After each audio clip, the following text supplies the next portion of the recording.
కవితల heavenly notes ఛానల్‌కి స్వాగతమండి.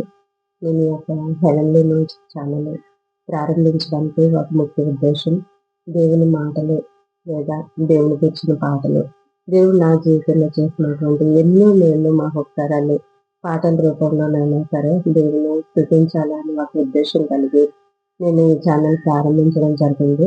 అయితే ఫస్ట్ నా కోసం కొంచెం ఇంట్రడక్షన్ ఇచ్చి నేను ఛానల్ స్టార్ట్ చేయాలనుకున్నాను. కాకుంటే అక్టోబర్ 12 లాస్ట్ 12 మా వెడ్డింగ్ యానివర్సరీ ఉంది. కాబట్టి ఆ రోజు ఒక పాట పాడి ప్రారంభించాలనే ఉద్దేశంతో నేను ఒక పాట పాడేసి పెట్టాను. నా కొరకైతే నేనేమీ చెప్పుకోలేదు. బట్ మీకు కూడా ఏమీ తెలియదు.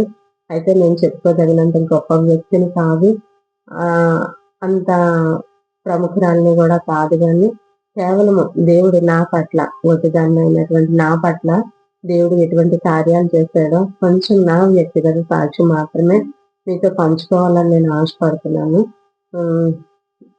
అసలు నా సాక్ష్యానికి వచ్చేసరికి మాది పూర్తిగా వేరే అండి. అన్ని చాలా దేవుళ్ళు చాలా గుడులు ఉండేవి మాకు. మా అమ్మగారు చాలా నిష్ఠగా పూజలు చేస్తూ ఉండేవారు. మా యొక్క ఇంటి వెలువెల్పు దేవత ఎవరంటే సంతోషమాత. ఎక్కువగా సంతోషమాత పూజలు బాగా చేసేవారు. మాది విజయనగరం జిల్లా అండి. విజయనగరం జిల్లాలో చింతలవలసలోని 5th బెటాలియన్ పోలీస్ క్వార్టర్స్ అండి. మా నాన్నగారు పోలీసు ఎంప్లాయర్ గా చేసేవారు. మాకు పోలీస్ క్వార్టర్స్ ఇచ్చారు. మేము క్వార్టర్స్ లోనే ఉండేవాళ్ళమే. అయితే మేము చిన్న పిల్లలమి. మా తల్లిదండ్రులకి మేము నలుగురమే. నాకు 2 అన్నయ్యలు, ఒక అక్క. దేవుని కృపను బట్టి మరి అప్పట్లోనైతే మాకు దేవుని ప్లాన్ తెలియదు. కానీ జగత్ పునాది వేయబడక ముందే దేవుని ప్రణాళికలోని మా యొక్క కుటుంబం ఉంది, మా యొక్క ఏర్పాటు ఉంది కనుక దేవుడు మరి మమ్మల్ని ఆ క్వార్టర్స్ లోని ఆ బ్లాక్ లో ఉంచుతా వచ్చారు. ఆ బ్లాక్ లో ఎందుకు ఉంచారంటే మా బ్లాక్ పైన వసంతరావు గారు అని ఒక అంకుల్ ఉండేవారు. నిజంగా ఆ అంకుల్ వాళ్ళు చాలా భక్తిగా ఉండేవారు. వాళ్ళు క్రిస్టియన్. ఒక చర్చ్ కూడా నడిపిస్తూ ఉండేవారు. పోలీస్ క్వార్టర్స్ లో కొంతమంది అంకుల్స్ ఆంటీ వాళ్ళు కలిపి ఒక మందిరాన్ని కట్టుకున్నారు. ఆ మందిరం నడిపించడానికి ఈ అంకుల్ వాళ్ళు ఉండేవారు. ఆ అంకుల్ వాళ్ళకి 9 మంది పిల్లలు ఉండేవారు. అయితే మేము కింద ఉండేవాళ్ళమే. మేము నలుగురు ఉండేవాళ్ళమే. మేము నలుగురు ఉన్నప్పుడు మాకు ఆడుకోవడానికి గట్రా ఎవరు లేక ఆ పైన అంకుల్ వాళ్ళకి 9 మంది పిల్లలు కాబట్టి వాళ్ళు మేము కలిసి ఆడుకుంటా ఉండేవాళ్ళమే. మరి వాళ్ళతో కలిసి అలా ఆడుకుంటున్న సమయంలో వాళ్ళు సండే గట్రా చర్చికి రమ్మనేసి అంటే వాళ్ళతో పాటు ఆటలుగా వెళ్ళిపోయే వాళ్ళమే. వెళ్తామమ్మా అంటే మా అమ్మగారు కూడా ఏమో అనేవారు కాదు. నీట్ గా తయారు చేసి పంపించేసేవారు. అయితే వెళ్ళి వచ్చే వరకే వాళ్ళతో ఒక ఆటలుగా వెళ్ళడము, ఆటలాడుకున్నట్లుగానే మరలా వచ్చేసే వాళ్ళం. కానీ సండే స్కూల్లో ఏం చెప్పారు ఏంటి అన్నది ఏం గ్రహింపు ఉండేది కాదు. కాకపోతే 1, 2 మెమరీ వర్సెస్ అలాగైతే మైండ్ లో ఉండేవి. దేవుని వాక్యం ఏదైనా చిన్నదైనా సరే మన హృదయంలో చేర్చుకుంటే అది ఏదో ఒక రోజు కార్యసాధకం చేస్తుందండి. మరి ఆ తెలియని వయసులోని 1, 2 కంఠస్థ వాక్యాలు మైండ్ లో ఉన్నాయి. ఆ తర్వాత ఇంక మా అమ్మగారు ఇంక మరలా ఏ పూజలు చేస్తే ఆ పూజలే. శుక్రవారం అయితే సంతోషమాత, శనివారం అయితే వెంకటేశ్వరు, ఇలా అండి రోజుకి ఒక దేవుని చొప్పున అలా మేము పూజలు చేస్తూ ఉండేవాళ్ళమి. మా అమ్మగారు పూజలు చేసేవారు. మా అమ్మగారికి మేము సహకరిస్తూ ఉండేవాళ్ళమి. అయితే ఈ సంతోషమాత మా వెలువల్పు అన్నది ఎందుకంటే చెప్తున్నాను. ఆ రోజు శుక్రవారం అంటే సంతోషమాతకి అసలు ఆ పులుపు గాని కారం గాని తగలకూడదండి. అవి 2 తగలకూడదు అంటారు. అయితే మా అమ్మగారు ఆ వేళలో ఏం చేసేవారంటే శుక్రవారం నాడు వీక్ అంతా ఏం వండినా వండకపోయినా మాత్రం శుక్రవారం ఒట్టి ముద్దపప్పు చేసేవారండి. కందిపప్పు ఉంటది కదా, అది ముద్దపప్పు ఒట్టిది ఉడకబెట్టేసి కొంచెం ఉప్పు వేసేవారు అంతే. మళ్ళీ దాన్ని తాళింపు పెట్టేవారు కాదు. ఎందుకంటే తాళింపు పెడితే ఎండుమిరపకాయలు అవి తగులుతాయి కదండి, కారము. అందుకని కారము పులుపు ఆవిడ ముట్టుకునేవారు కాదు, మాకు పెట్టేవారు కాదు, మా ఇంట్లో కూడా ఉండేది కాదండి. ఈ శుక్రవారం వచ్చిందంటే మాకు ఇంకా అలవాటే అండి. అది ఒట్టి ఆ చప్పడి పప్పు వేసుకొని తినేవాళ్ళం. ఉప్పు ఒకటే కలుపుతారు, అది ఒకటే వేసి తినేవాళ్ళం. మా నాన్నగారు అలా తినలేక ఆవకాయ పచ్చడి ఏదో ఒకటి ఉంటే ఆయన కలుపుకొని తినేవారు. బట్ అలాగా కొనసాగేదండి. మరి మా అక్క యవనస్తురాలు అయిన తర్వాత కొన్నాళ్ళకి మా అక్క చేత సంతోష్ మాత పూజలు చేయించారు మా అమ్మగారు. సంతోష్ మాతకి ఏంటంటే 9 రోజులు చెయ్యాలండి. 9 రోజులు ఉపవాసం ఉండాలి. ఉపవాసం ఉండి ఆ చప్పిడి పప్పు తినాలి. ఇలా ఆ సాయంత్రం చప్పిడి పప్పు తినాలి. స్వీట్ తినొచ్చు కానీ పులుపు కారం తినకూడదు. అలాగే మరి 9 వారాలు మా అక్క చేత చేయించారు. 9వ వారం లాస్ట్ వారం రోజు ఏంటంటే 9 మంది పిల్లల్ని, అది 10వ సంవత్సరంలో పిల్లల్ని మాత్రమే, చిన్న పిల్లలందరినీ పోగేసి ఆ 9 మంది పిల్లల్ని కూడా వాళ్ళ ఇంటి దగ్గర పెట్టేవారు కాదండి. ఆ రోజు నైట్ మా ఇంటికి తీసుకొచ్చేసేవారు మా అమ్మగారు. ఎందుకంటే ఉదయం లేస్తే మరలా వాళ్ళ అమ్మగారు వాళ్ళు పేస్ట్ చేత కానీ పళ్ళు తోమిపించేస్తారేమో, అది పులిపో కారమో ఏదో పిల్లలు ముద్దెట్టుకుంటారు అలాగని చెప్పి 9 మందిని ఆ వేళ నైట్ మా ఇంటికాడ పడుకోబెట్టి ఉదయాన్నే లేచి వేలికి పసుపు రాసి పళ్ళు తోమించేవారండి. మా అమ్మగారు అలాగే తోమేవారు, మాకు అలాగే తోమించేవారు. ఆ పిల్లలకి 9వ రోజు వృద్ధాపన పెట్టే పిల్లలకి కూడా అలాగే చేసేవారండి. ఇంకా ఆ వేళ అంతా పిల్లలకి చప్పటి పప్పుతో అన్నం పెట్టడము, ఏదో స్వీట్ అది చేసి పెట్టడము అలాగా పిల్లల్ని ఉంచేవారు. అలా 9 వారాలు కంటిన్యూషన్ అయిన తర్వాత మా అక్కకి ఒక సంబంధం వచ్చిందండి. ఆ సంబంధము రావడము, ఆ సంబంధం ఖాయమైంది. ఒకే సంబంధం వచ్చింది, అది ఖాయమైపోయింది. ఇంకా అక్కడ ఒక సెంటిమెంట్ ఏంటంటే సంతోషమాత పూజలు 9 వారాలు ఉపవాసం ఉండి లాస్ట్ రోజు 9 మంది పిల్లలకి ఉద్యోగం పెడితే ఏది మనం ఏదనుకుంటే అది అయిపోతుందని ఒక నమ్మకము బ్లైండ్ గా నాకు, మా అక్కకి, మా అమ్మగారికి ఇంకా అది అలాగే పాతుకుపోయిందండి. మాకు మ్యారేజ్ అయిపోయిన తర్వాత మరలా ఒక కొన్నాళ్ళ తర్వాత నేను యవ్వన స్టేజ్ లోకి వచ్చిన తర్వాత మా అమ్మగారు అలాగే 9 రోజులు నా చేత చేయించారు. 9 రోజులు నేను కూడా అలాగే చేశాను. చేసిన తర్వాత ఆ 9వ రోజు పిల్లల్ని, 9 మంది పిల్లల్ని, చిన్న పిల్లల్ని 10వ సంవత్సరంలో పిల్లల్ని తీసుకొచ్చి మా ఇంటికి తీసుకొచ్చి మా ఇంటి దగ్గర పడుకోబెట్టి వాళ్ళకి ఉదయాన్నే మరలా ఎవరి నిమిత్తం అయితే చేస్తున్నారో వాళ్ళే స్నానం చేయించాలండి. వాళ్ళే స్నానం చేయించాలి, వాళ్ళే అన్ని ఆ పిల్లలకి చేయించాలన్నమాట. అలాగే అన్ని చేయించి మరి ఆ ఉద్యాపన పెట్టి పిల్లల్ని ఆ వేళ 9వ లాస్ట్ వారం నాడు వాళ్ళ ఇంటికి పంపించేసిన తర్వాత అనుకోకుండా అది దేవుని సంకల్పం అంతే అండి. అంటే అప్పట్లో అంత గ్రహింపు ఉండేది కాదు కదా. దానివల్ల ఒక సంబంధం వచ్చిందండి నాకు. ఒక సంబంధం వచ్చింది. సో ఆ సంబంధమే ఖాయమైతే వచ్చింది. ఖాయమైతే వచ్చినప్పుడు మాకు ఇంకా సంతోష్ మాత పూజ 6 వారాలు 9 వారాలు చేసింది. లాస్ట్ వారం ఉద్యాపన ఉన్నది. ఇలాగైంది, మంచి సంబంధం వచ్చింది అలాగని చెప్పుకున్నారు. అయితే సంబంధం అయితే వచ్చింది కానీ వాళ్ళు బిలీవర్స్ అన్నమాట. అబ్బాయి వాళ్ళు బిలీవర్స్ అయితే మరి మేమేంటంటే మరి వేరే వేరే దేవుళ్ళని కలిగి ఉన్నాము. ఏ దేవుళ్ళనైనా కలిగి ఉన్నారు కానీ మా అమ్మగారు చర్చికి వెళ్ళడం కానీ క్రీస్తుని కలిగి ఉండడం కానీ లేదు. మరి దానివల్ల క్రైస్తవ సంబంధమే రావడంతో కొంచెం ఆలోచించారు. ఏది ఆలోచించినప్పటికీ మరి ప్రస్తుత పరిస్థితుల్లో పర్వాలేదులే, ఆ క్రిస్టియన్ అయితే ఏముంది అనేసి ఇంకా అలా మాట్లాడి సంబంధం ఖాయపరుచుకున్న తర్వాత అంత పర్వాలేదు అనుకున్న సమయంలో మరలా మా ఆంటీ గారు అన్నారు, ఆంటీ గారు అంటే అది మా అత్తయ్య గారు అన్నారు, క్రిస్టియన్ మ్యారేజ్ చేయాలి అనేసి అన్నారు. అంటే క్రిస్టియన్ మ్యారేజ్ అంటే మేము అసలు ఒప్పుకోలేదు, మా పేరెంట్స్ అసలు ఒప్పుకోలేదు. మా అమ్మగారు ఇదేంటి క్రిస్టియన్ మ్యారేజ్ మేము చెయ్యము, మామూలు మా పద్ధతిలోనే మేము పెళ్లి చేస్తాము అలాగనంటే, లేదు నాకు ఇంటికి పెద్ద కొడుకు, నా పెద్ద కొడుకు వివాహము క్రిస్టియన్ వివాహమే జరగాల అలాగని ఆవిడ కూడా పట్టి కూర్చున్నారు. ఇది దేవుని సంకల్పంలో ఉంది కాబట్టి వాళ్ళ ఇష్ట ప్రకారంగా వాళ్ళ క్రిస్టియన్ మ్యారేజ్ అన్నప్పటికీ మా పద్ధతిలో మా అలంకరణలోనే మేము వెళ్ళడం జరిగింది. పెళ్ళైపోయిన తర్వాత ఇంకా నేను మా అత్తవారి ఇంటికాడ, అది ఒక విలేజ్ అండి, మా అత్తవారి ఇంటికాడ ఉండడం జరిగింది. అయితే మా అత్తయ్య గారు ఏంటంటే మంచి భక్తి కలిగిన ఆవిడ అనమాట. ఆవిడ దేవుడు అంటే చాలా భక్తి. ఆవిడ మరి యెహోవా ఉత్తముడని రుచి చూచి తెలుసుకోవాలన్నారు కదా. ఆవిడ యాత్రా జీవితంలో ఆవిడ ఎన్నో అనుభవించి రుచి చూసి దేవుని తెలుసుకొని ఆవిడ చాలా బలంగా ఉన్నారు. సో అదే బలంగా ఉండే సమయంలోని మరి నేను ఆ ఇంటి కోడల్ని అయ్యాను, పెద్ద కోడల్ని. అయితే నన్ను కూడా మందిరానికి నడిపించాలని ఆవిడ చాలా ఆశ కలిగి ఉండేవారు. కాకపోతే పెళ్లికి ఏంటంటే మేము అన్నట్లుగా వాళ్ళు పెళ్లి చేయలేదని ఒక కోపం అయితే నాకు ఉండిపోయి నేను అంతగా ఏకీభవించేదాన్ని కాదు. అయినప్పటికీ వారం వారం చర్చికి వెళ్ళాలి కాబట్టి మరి మా హస్బెండ్ ని మా ఆంటీని ఇద్దరిని బాధ పెట్టడం ఇష్టం లేక మందిరానికి అయితే వెళ్ళేదాన్ని. కానీ అక్కడ అంతా వేరే, నా పద్ధతి అంతా వేరేగా ఉండేది. ఏదో వెళ్ళడం రావడం అంతవరకే. అక్కడ కూర్చొని వాళ్ళు ఏవో పాటలు పాడి చప్పట్లు కొట్టి అలా ఇలా చేస్తే వాళ్ళని వీళ్ళు ఏదో వింతగా విడ్డూరంగా చూసుకొని వచ్చేసేదాన్ని నేను. అంతే తప్ప కానీ హృదయపూర్వకంగా నేను ఎప్పుడు కూడా మనసులో ప్రార్థన అనేది చేయలేదు. చేయకపోతే అలా కొన్నాళ్ళు ఉన్న తర్వాత ఒకసారి రాయుడిపాలెంలోని సిటీసీలోని మీటింగ్స్ పెట్టారండి. మీటింగ్స్ పెట్టినప్పుడు మా చర్చిలో నుంచే నేను కూడా వెళ్ళడం జరిగింది. కొంతమంది వెళ్ళారు. వాళ్ళతో పాటు నేను కూడా వెళ్ళాను. వెళ్తే అక్కడ మా వాక్యం చెప్తా సేవకులు అన్నారు, దేనికోసం చాలా కొత్త కోణంలో మాట్లాడుతూ వచ్చారు. మాట్లాడుతూ వచ్చినప్పుడు నాకు ఎందుకు ఆ మాటలు కొంచెం గుచ్చుకున్నాయి నా హృదయంలోని. గుచ్చుకున్న తర్వాత లాస్ట్ రోజు 3 రోజులు అక్కడ ఉండిపోవడానికి వెళ్ళాము. 3 రోజులు బట్టలు పట్టుకొని వెళ్ళాము. లాస్ట్ రోజు వాక్యం ద్వారా బాగా పట్టబడ్డాను నేను.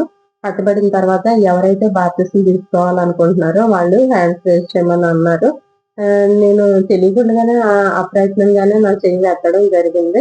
నా చెయ్యి ఎత్తిన తర్వాత నా పేరు రాసుకున్నారు. బాప్తిసం కొరకు సిద్ధపరిచారు. యాక్చువల్ బాప్తిసం అంటే మరి పెద్దవాళ్ళు ఎవరో ఒకరు ఉంటారు. నెక్స్ట్ ఏంటంటే కొత్త బట్టలు వేసుకొని బయటికి రాగానే కొత్త బట్టలు వేసుకోవడం అదంతా నేను చూస్తా వచ్చాను. కానీ నాకు అక్కడైతే అదేమీ లేదు. ఎందుకంటే నేను మామూలుగా మీటింగ్స్ గానే వెళ్ళాను. వెళ్ళిన తర్వాత ప్రభు నన్ను ఆకర్షించుకోవడం, నేను బాప్తిసం చెయ్యెత్తడం జరిగింది.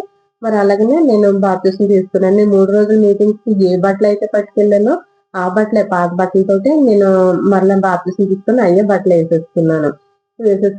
ఇంటికి వచ్చాను. అయిపోయింది.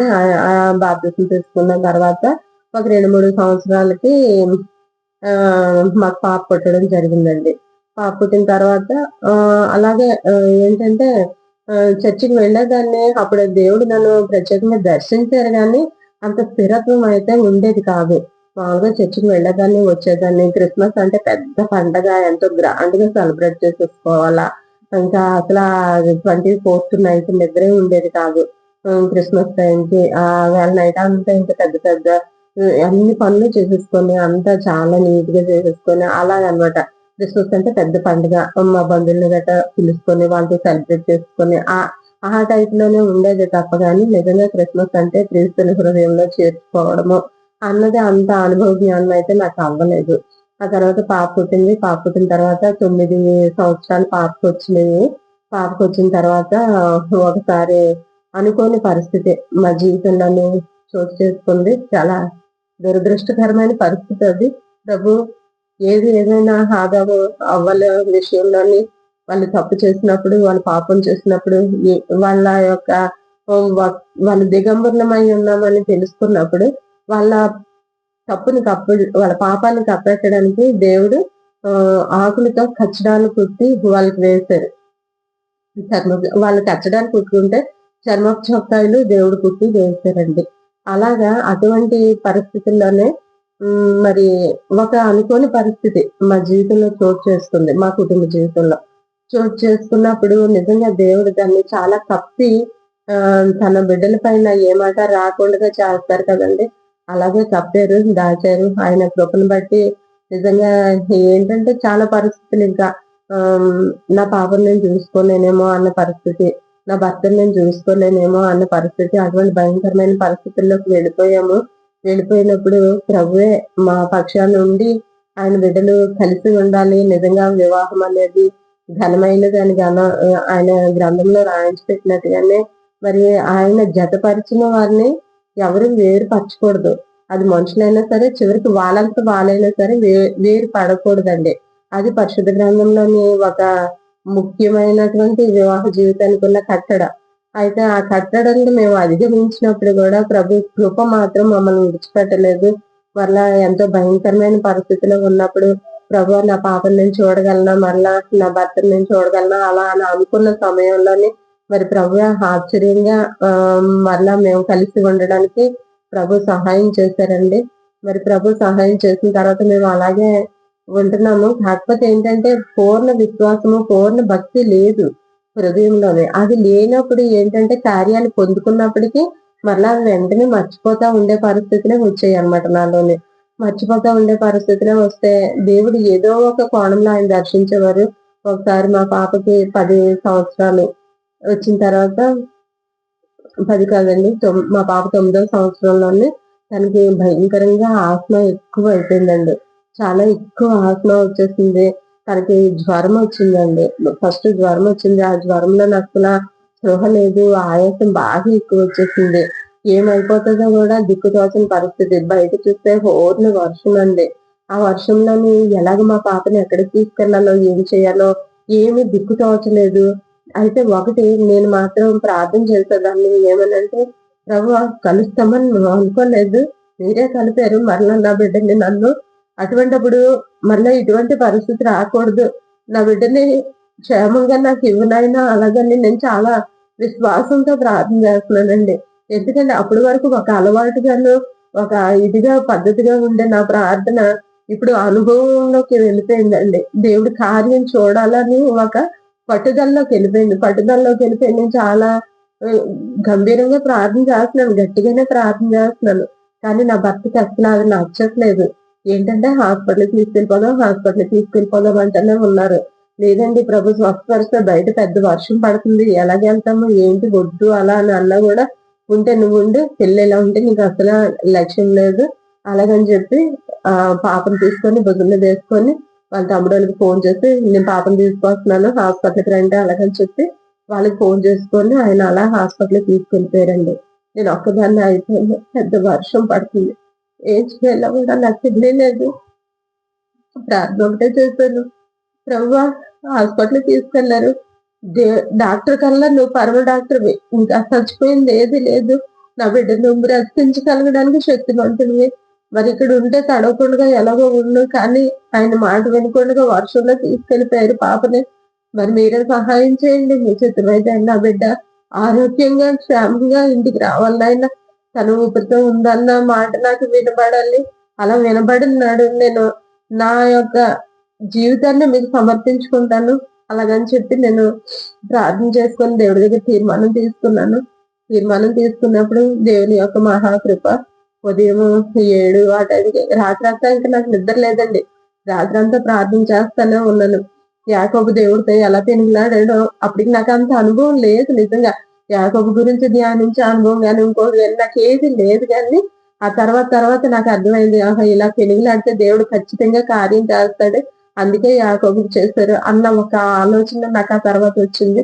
అలా ప్రార్థన చేసుకున్న తర్వాత దేవుని మహాకృపను బట్టి మరి పాప బాగానే ఉంది. ఆరోగ్యంగా ఉందని ఫోను చేశారండి. ఆ వేళ ఇంక మరుసటి రోజు నేను వెళ్దాం అనుకునేసరికి లేదు పాపని తీసుకొచ్చేస్తున్నాము.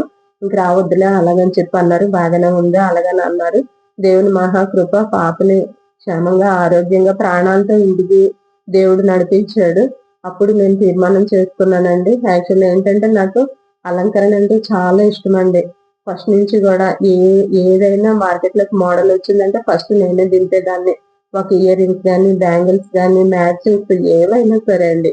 నేను ఒక్కొక్కరు అందం ద్వారా ఆకర్షించబడతారు. ఒక్కొక్కరు వాళ్ళ మెయింటెనెన్స్ ద్వారా ఆకర్షించబడతారు. అలాగే నేను నా యొక్క మెయింటెనెన్స్ ద్వారా ఇతరులను ఆకర్షించేటటువంటి మనసులో ఉండేదాన్ని నేను. అది నేను ఏదైనా కొత్తదొచ్చిందంటే అది ఫస్ట్ నేనే వాడాలి. అది నేనే చేయాలి. అటువంటి పబ్లిసిటీలో ఉండేటటువంటి వ్యక్తిని నేను. నిజంగా నా పాప ఆరోగ్యంగా ఇంటికి ఎప్పుడైతే వచ్చిందో, నేను ఏ అలంకరణనైతే ఎక్కువ ప్రేమించి, ఎక్కువ ఇష్టపడి టైం దానికి ఎక్కువ కేటాయించేదాన్నో, అది నేను ప్రభు కొరకు వదిలేసుకున్నానండి. అది వదిలేసుకోవాలని గూడా నాకు తెలీదు గానీ, మామూలుగా ఏంటంటే తిరుపతి వెళ్ళినప్పుడు కొన్ని వదిలేస్తారు, కాశీ వెళ్ళినప్పుడు కొన్ని వదిలేస్తారు. ఆ అనుభవం ఉంది కాబట్టి, ఆ అనుభవం ద్వారా ఇది నేను వదిలేసుకున్నానండి. అంతే తప్ప గాని అప్పటికి కూడా నాకు దేవుళ్ళో లోతైతే మాత్రం తెలీదు. ప్రార్థన చేశాను రాత్రంతా. బిడ్డ ప్రాణాలతో ఇంటికొచ్చింది. అంతవరకు నేను దాన్ని యాక్సెప్ట్ చేసి నాకిష్టమైన దాన్ని ఒకటి వదిలేసాను అంతవరకే. మరలా అక్కడి నుంచి మామూలుగానే ఉండేదాన్ని. నా భర్త ఏదైనా ఒక మాట అంటే వెంటనే నేను దానికి 2 మాటలు సమాధానం చెప్పడం, కుటుంబంలో సమాధానం లేకుండా ఉండడం అలా జరుగుతా వచ్చింది. అటువంటి సమయంలోనే ఎక్కువగా తరచుగా గొడవలవుతా ఉండేయి. అటువంటప్పుడు నేను ఒకటే అనుకునేదాన్ని. అది 2010 సంవత్సరం అండి. 2010లోని నేను జనవరి 31 డిసెంబర్ 31 నైట్ నేను అనుకున్నాను చాలా భారంగా ఫాస్టింగ్ ఉండాలని ప్రేయర్ చేసుకున్నాను. ప్రభువా ఈరోజు నైట్ అంతా నీ మందిరంలో నీతో గడపడానికి వెళ్తున్నాను. నా జీవితం ఇన్ని సంవత్సరాలు గడిచిపోయినా గానీ నెమ్మది లేకుండా పోతుంది. కుటుంబంలో సమాధానం లేకుండా పోతుంది. ప్రభువా సహాయం చెయ్యి. నువ్వే కనికరించు. నీ వాగ్దానం ద్వారా నన్ను బలపరచు నాయనా. నాకు వాగ్దానం మీద ఆధారపడడం నేర్పించు అలాగని నేను ప్రార్థన చేసుకొని మందిరానికి వెళ్ళానండి. ఆవేళ డిసెంబర్ 31 నైట్ నాకిచ్చిన వాగ్దానము తెలివిని, జ్ఞానమును నీకు అనుగ్రహించదనని వాగ్దానం వచ్చిందండి. నిజంగా ఆ వాగ్దానం యొక్క విలువ గూడా నాకు తెలీదు. అదేంటన్నది గూడా నాకు తెలీదు గానీ, నన్ను నడిపించినటువంటి సేవకులు చెప్పారు, అమ్మ ఈ వాగ్దానం అంటే తెలివి జ్ఞానం అంటే ఇంతవరకు నీ కుటుంబ జీవితంలో ఎలా నడుచుకోవాలో ఎలా చేయాలో నీకు ఆ తెలివి జ్ఞానం లేదు కదా, దేవుడు అవన్నీ ఇచ్చి నడిపిస్తాడు, నిన్ను ఆత్మీయంగా బలపరుస్తాడమ్మా, అలాగని నాకు ధైర్యం చెప్తారు. నిజంగా దేవుని మహా కృప ఏంటంటే ఆ వాగ్దానం తెలివి జ్ఞానం అంటే లోక సంబంధమైన తెలివి జ్ఞానం కాదు కానండి, ఆత్మీయంగా నా కుటుంబాన్ని నేను ఎలా కట్టుకోవాలి అన్నది మాత్రం నాకు దేవుడు నిజంగా జ్ఞానం ఇచ్చాడండి. జ్ఞానం కలిగి నా భర్త ఒకవేళ ఏదైనా కోపడి నన్ను ఒక మాట అన్నా ఆ 5 నిమిషాలు నేను ఓర్చుకోవడానికి ప్రభు నాకు సహాయం చేశారు. ఆయన 3 రోజులు డ్యూటీకి వెళ్తే ఇంటికి వచ్చేవారు కాదండి. చిన్నపిల్లతో నాకు ఏది అవసరమైనా ఏదైనా ఆయనే నాకు తెచ్చి ఇవ్వాలి తప్ప కానీ నాకు ఇంక వేరే హోప్ ఏం లేదు. నేను బయటికి వెళ్ళేదాన్ని కాదండి, అసలు నాకు తెలియదు. బయటికి వెళ్ళి ఏది తెచ్చుకోవాలి ఏది చేయాలి కూడా నాకు తెలియదండి. అటువంటప్పుడు ఆయన 3 రోజులు 4 రోజులు రాకపోయినా సరే బలహీనంగా ఉన్న పాపను అలా పెట్టుకొని నేనే ఇంకా అలా ఉండేదాన్ని. మరి అంతకు ముందు ఏంటంటే ఆయన రాకపోతే కేకలేసేసి అరిసేసి బయట చాలా అల్లరి చేసేసుకునేదాన్ని. అలాంటిది ఇంక అసలు నోరెత్తడం మానేసానండి.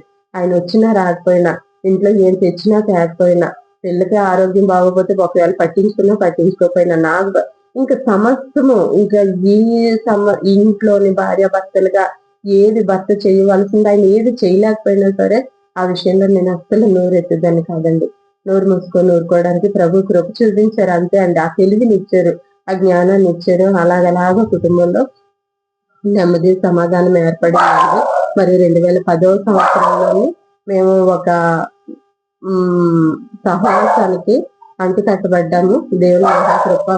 అది హెబ్రోన్ సహవాసం అండి. మరి హెబ్రోన్ సహవాసంలో మేము కొనసాగడానికి ప్రభు ఎంతగానో కృప చూపించారు. మరి ఆయన కృపను బట్టి మేము ఇప్పటికీ ఆరో సంఘంలో కొనసాగుతున్నాము. అయితే నేను ఈ ఛానల్ స్టార్ట్ చేయడానికి ఏంటంటే నేను యవ్వన కాలం 2010 నుంచి కూడా బాగా దేవుని యొక్క లోతులు నాకు బాగా అర్థమవుతా వచ్చాయి, వాక్యం అర్థమవుతా వచ్చింది, నేను బలం పొందుకుంటా వచ్చాను. నేను వెళ్తున్న సహవాసంలోని కూడా నన్ను అలా ప్రేమించి నాకు గైడెన్స్ ఇచ్చినటువంటి ఆత్మీయ తల్లిదండ్రులు అయితేనేమి, ఆత్మీయ బిడ్డలు అయితేనేమి చాలా మంది అండి నన్ను అలా నడిపిస్తూ వచ్చారు. దాన్ని బట్టి నేను కొంచెం కొంచెం ఆత్మీయంగా బలం పొందుకున్నాను. మరి అలాగనే నేను అప్పుడు 2010వ సంవత్సరం అంటే కొంచెం శక్తి బలము ఉంది కాబట్టి నేను మందిరం పని చేస్తూ ఉండేదాన్ని.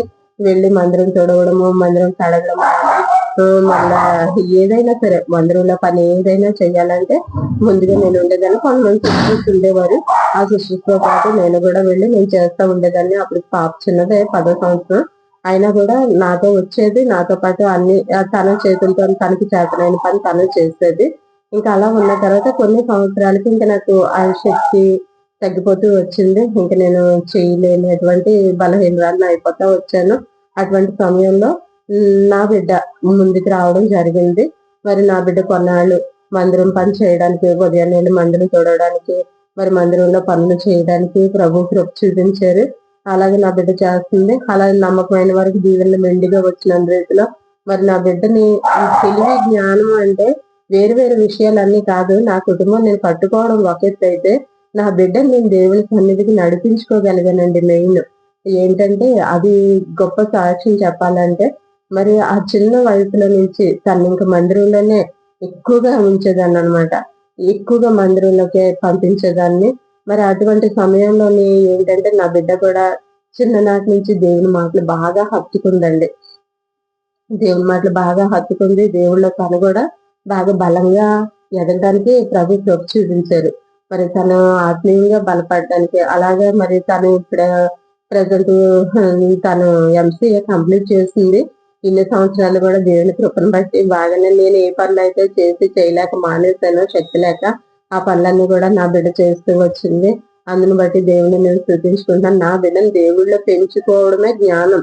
జ్ఞానం అంటే ఏంటి, నీకు తెలివి జ్ఞానం ఇచ్చేదను అని నాకు వాగ్దానం ఇచ్చారంటే యెహోవా యందు భయభక్తులు కలిగి ఉంటే జ్ఞానమునకు మూలము. మరి అటు జ్ఞానం నాకు ఇస్తాను అన్నారు, ఇచ్చారు. అది ఎలాగంటే ఆ భయభక్తులు కలిగి ఉండే జ్ఞానమే నాకు ఇచ్చారు. నిజంగా ఆ జ్ఞానాన్ని బట్టి నా బిడ్డను తెలుసుకోవడానికి సహాయం చేశారు. తను ఎంసీఏ కంప్లీట్ చేసింది. ఇప్పుడు ఒక ప్రైవేట్ స్కూల్లో తను కంప్యూటర్ టీచర్ గా చేస్తుందండి. అంతేకాదు మరి మేము కొనసాగుతున్నటువంటి సహవాసంలో మరి ఆత్మీయ తల్లి గారు చాలా భారం కలిగి ఉదయాన్నే చిన్న పిల్లలు ప్రస్తుతం ఒక వాక్యం బాగా పట్టుకుంటదండి. రాజవీధులలో యవ్వనం లేకుండా, నగరములలో పసికందులు లేకుండా మరణము కిటికీల గుండా ఎక్కే రోజులు అని ఒక వాక్యం ఉన్నది. ఆ వాక్యం బాగా భారంగా దానికోసం ప్రేయర్ చేస్తామండి మేము. ఎందుకంటే నిజమే చిన్న చిన్న పిల్లలండి, యవ్వనస్తులండి ఎలా చనిపోతున్నారో, ఎందుకు చనిపోతున్నారో కూడా కారణం లేదండి. ఏమి కారణం? యవ్వన బిడ్డలు ఒక సెల్ ఫోన్ కొనకపోతే సూసైడ్ చేసుకుంటున్నారండి. ఒక అమ్మాయి నో అంటే సూసైడ్ చేసుకుంటున్నారు. ఒక అబ్బాయి నో అంటే సూసైడ్ చేస్తూ, అమ్మ ఏదన్నా ఒక మాట అంటే సూసైడ్ చేస్తూ, ఇటువంటి భయంకరమైన పరిస్థితుల్లో ఉన్నారండి. అటువంటి వారి కోసం భారం కలిగి ప్రార్థన విజ్ఞాపన చేయడానికి ప్రభు ఎంతగానో మరి సంఘాన్ని బలపరుస్తూ వచ్చారు. అందులో భాగంగానే మరి ఆత్మీయ తల్లి ఏంటంటే చిన్న బిడ్డలకి, యవ్వన బిడ్డలకి ఉదయాన్నే అండి 6 గంటల నుంచి 7 గంటల వరకు మరి బిడ్డలకి ఒక వాక్యం చెప్పి ప్రేయర్ చేసి వాళ్ళకి కొన్ని దేవుడి మాటలు చెప్పడానికి క్లాసెస్ స్టార్ట్ చేశారనమాట.